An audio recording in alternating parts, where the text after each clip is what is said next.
अस्सलामुअलैकुम दोस्तों, मेरा नाम है इजहार खान। आप दे रहे हैं यूट्यूब। तो दोस्तों, इन्वर्टर यूनिट जो हीटिंग पे यूज़ होता है उसके लोड के बारे में इस वीडियो में हम बात करेंगे। लोड आपको दिखाएंगे कितना वो लोड लेता है सर्दी में और गर्मियों में। हीटिंग और कूलिंग में कितना फ़र्क होता है और इसका प्रेशर डिफरेंट कितना होता है। तो दोनों चीज़ें हम इस वीडियो में शेयर करेंगे। तो दोस्तों, अगर आप इस चैनल पे नए हैं तो सब्सक्राइब ज़रूर कर लें और बेल के बटन को ऑल नोटिफिकेशन पे ऑन कर लें। अगर आपको वीडियो अच्छी लगे तो लाइक ज़रूर करें, शेयर करें। तो वीडियो को लास्ट तक ज़रूर देखेगा। चलते हैं दोस्तों वीडियो की तरफ। हाँ तो दोस्तों, हम यूनिट के करीब आ चुके हैं आउटडोर के। तो यूनिट को हमने ऑफ़ कर दिया। जैसा कि मैंने आपको बताया कि गेज लगाने से पहले आप यूनिट को ऑफ़ कर लें। इस जगह पे सारा तमाम बायोडाटा, क्लास वगैरह और कैपेसिटी वगैरह लिखी हुई है। तो ये 18,000 BTU का यूनिट है। हीटिंग पे आप देखेंगे तो 50 BTU का फ़र्क है। इसी तरह कूलिंग पावर इनपुट लिखा हुआ है, तो वो भी इतना ज़्यादा फ़र्क नहीं है। और इसमें जो आपको याद रखने वाली चीज़ है, कूलिंग के बाद निस्बत हीटिंग जो ना जल्दी अचीव हो जाती है, चाहे सादा यूनिट हो चाहे इन्वर्टर यूनिट हो। और रहेगी कंज्यूमर की बात, तो उसमें भी ये एक दोस्तों आप अहम नोट कर लें कि इसमें जो ना आपका बिल गर्मी की बानस्बत सर्दियों में कम आएगा, क्योंकि हीटिंग जल्दी अचीव हो जाती है। इस वजह से आपको ज़्यादा देर चलाने की ज़रूरत नहीं पड़ेगी यूनिट को। तो अभी मैंने यूनिट को ऑफ़ कर दिया और इसको गेज लगाएंगे। हीटिंग के दौरान आपने यूनिट को ऑफ़ रखना है। इस तरह आपको लाइन लगाने में आसानी होगी। अगर आप चलते हुए कोई गेज लगाएंगे तो वो आपको लगाने में काफ़ी ज़्यादा मुश्किल होगी। और स्टैंडिंग प्रेशर आप देख सकते हैं इस वक्त 200 के करीब है, 200 के करीब है। तो जैसे ही ये चलेगा प्रेशर काफ़ी ज़्यादा बढ़ जाएगा और आपको लाइन लगाने में काफ़ी मुश्किल हो सकती है। और केबल वाला पैनल भी खोल दिया ताकि हम मल्टीमीटर से इसके एम्पेयर वगैरह चेक कर सकें कि कितने एम्पेयर ले रहा है। अभी इस वक्त ऑफ है। अभी हम इंडोर के पास जाते हैं और मोड से इसको करते हैं ऑन। हमने यूनिट को कर दिया ऑन। तो इस वक्त इसका टेम्परेचर कम है, इसको हम फुल बढ़ा देंगे, 30 पे कर देंगे। और इस तरह ये पूरा हमें लोड शो हो जाएगा और इसका गैस प्रेशर भी हमारे सामने आ जाएगा। तो यूनिट चलना शुरू हो गया और अभी हम आप देखेंगे कुछ देर के बाद चलना था। ये देखें प्रेशर बढ़ना शुरू हो गया और इसने बढ़ते बढ़ते जो ना 550 तक तकरीबन चले जाना। ये रेंज इसकी गेज की 500 तक है, लेकिन इसने इससे भी बढ़ जाना है। तो अभी जैसे देखेंगे, अभी इसको 1-1.5 मिनट हुआ है तो चलते हुए। तो मीटर भी हम लगाते हैं, मल्टीमीटर हम इजीली इसको लगाते हुए अपने एहतियात करनी ताकि वायर के साथ आपका हाथ टच ना हो। तो इसको मल्टीमीटर को हम लगा लेंगे एक केबल पे।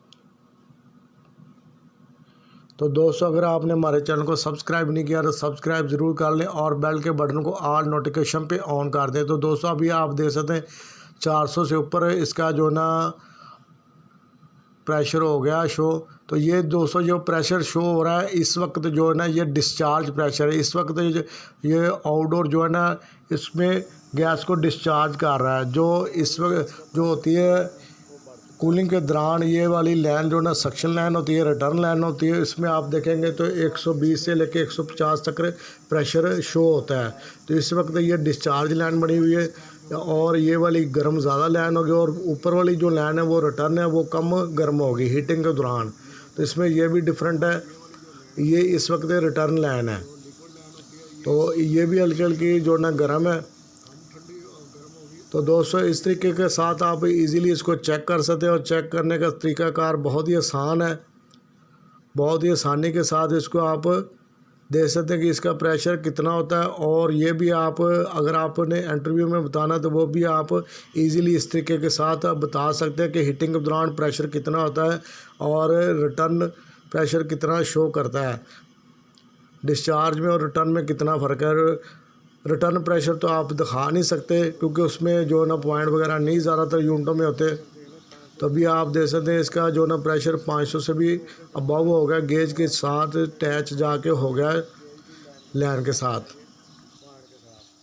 देख सकते हैं 500 से भी इसका जो ना डिस्चार्ज प्रेशर ऊपर जा रहा है। तो दोस्तों, जैसा कि मैंने बताया इस वक्त ये वाला जो ना पॉइंट आप देख रहे हैं लिक्विड लाइन का जो होता है कूलिंग के दौरान, इस वक्त ये सक्शन बन चुका है और जो मोटी वाली लाइन होती है जिसको रिटर्न सक्शन लाइन बोला जाता है, वो इस वक्त डिस्चार्ज लाइन है। तो ये मल्टीमीटर जो ना सही रीडिंग नहीं बता रहा है इस वक्त, इसको फुल लोड पे है, इसके एम्पेयर ज़्यादा होने चाहिए, 8.5 से 9 एम्पेयर होने चाहिए। मैं एक दूसरा मल्टीमीटर से इसको आपको चेक करके तो दिखाता हूँ। अभी आप इसका जो ना गैस प्रेशर देख सकते हैं 500 से अबव हो चुका है, और दूसरे मल्टीमीटर से हम इसको चेक करते हैं, इससे हमें एक कन्फर्म रीडिंग आ जाएगी। तो इसको मैंने तार दिया और दूसरे मीटर को हम सेलेक्टर पे आपने AC एम्पेयर हम चेक कर रहे हैं, क्योंकि ये वो वाले यूनिट AC होते हैं, तो सप्लाई AC पे चल रहा है। तो ये आप देख सकते हैं, जैसा कि मैंने आपको बताया 8.5-9 एम्पेयर होंगे, तो ये 8.5 के करीब ये चल रहा है। तो इसकी जो ना हम रेंज बढ़ा के देखते हैं, तो रेंज जैसे हमने बढ़ाई और इसको हम दोबारा से DC पे सेलेक्ट करेंगे, तो इस तरीके से आप देख सकते हैं तकरीबन 8 के करीब आ गया। तो इसको उसी रेंज पे हम दोबारा से चेक करते हैं, तो ये आप देख सकते हैं 8.5 के करीब, 8.25 के करीब इसका लोड है। तो जैसा आपने कुछ और वीडियो भी देखी होंगी, हमारे चैनल पे जाके से देख सकते हैं कि इन्वर्टर का लोड कितना आता है, तो वो भी तकरीबन इतना ही आता है। लोड ऊपर नीचे होता रहता है, जैसा कि इन्वर्टर यूनिट होते हैं ये वेरिएबल कंडीशन चलते हैं, वोल्टेज और प्रेशर के हिसाब से, और लोड इनका कम ज़्यादा होता रहता है। तो इसके एम्पेयर जो है ना ऊपर नीचे आते जाते रहते हैं। तो अभी हम देख सकते हैं कि इसको जो है ना हम इसके टेम्परेचर को डाउन करेंगे और उसके बाद हम इसका प्रेशर चेक करेंगे और एम्पेयर चेक करेंगे, क्योंकि हमने बिल्कुल इसको डाउन कर दिया है और इसके साथ ही इसने ऑफ हो जाना है। और इसके एम्पेयर भी बिल्कुल जो है ना सिर्फ आउटडोर के फ़ैन के आ जाएंगे। तो ये देख सकते हैं दोस्तों, कंप्रेसर जो है ना ऑफ हो गया, और इसके एम्पेयर जो खाली अभी पंखा जा रहा है वो भी बंद हो जाएगा थोड़ी देर बाद। तो इसके जो आप देख सकते हैं, और उसके बाद आपको इसका प्रेशर दिखाते हैं। तो प्रेशर डाउन आना शुरू हो गया जैसे ही कंप्रेसर बंद हुआ और गैस अपना स्टेबल होनी शुरू हो गई है, और इसके 200 के करीब आ जाएगी। तो दोस्तों, इस वीडियो को बनाने का मकसद ये है कि आप कहीं भी अगर इंटरव्यू देने के लिए जाते हैं जॉब के लिए, तो आपके चीज़ों में ये चीज़ें ज़हन में होनी चाहिए। प्रेशर और इसके एम्पेयर वाट वगैरह डिफरेंट कितना होता है, ये ख़ास तौर पे चीज़ें मोटी मोटी आपके जहन में नॉलेज में होनी चाहिए। तो दोस्तों, अगर आपको ये वीडियो काम की लगे, अपने दोस्तों के साथ ग्रुप में शेयर ज़रूर करें। तो दोस्तों, जैसा कि मैंने बताया था, इसका प्रेशर देख रहे हैं काफ़ी कम हो गया, और ज़्यादा मज़ीद इसने 200 के करीब आ जाना, जैसा कि हमने स्टार्टिंग में देखा था। तो और इसके एम्पेयर मीटर को हम उतार लेंगे और इसी तरह लाइन को भी उतार लेंगे।